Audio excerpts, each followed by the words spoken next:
Hey everybody, Peter Zeihan here, coming to you from Deer Creek Canyon Park in Colorado on a sweltering morning.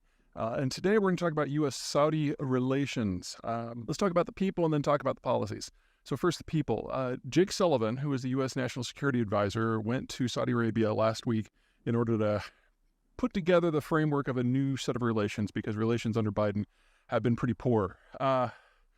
National Security Advisor is the real manager of American foreign policy. The State Department gets all the glory. And it's not that it's unimportant. Diplomacy obviously is critical, but the National Security Advisor is in charge of diplomacy and coercion and military policy, the whole shebang. And Sullivan is clearly the most competent National Security Advisor we have had since Condoleezza Rice under W. Bush, who was easily the best one we had since James Baker under Reagan, which is easily the best one we've had since Henry Kissinger himself under Nixon. He may look like he's 12, he's a millennial, but he's hyper competent. And so having him head up this policy development tells us that it's serious.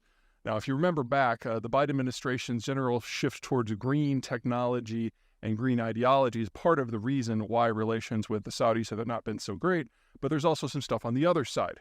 On the other side, the personnel is MBS, Mohammed bin Salman, the crown prince.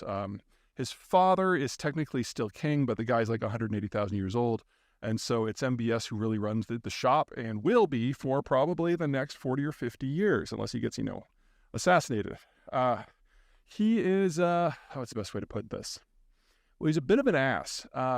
Under Donald Trump, he kidnapped a troublesome journalist and had his people hack the guy to death in a consulate in Istanbul, and then burned the body in a barbecue pit that was being used at the time to serve a feast for a couple hundred people.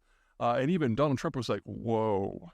Needless to say, Biden, who's a little bit more concerned with hacking to pieces of journalists, was like, hey, this guy's a thug. We don't want to deal with him at all.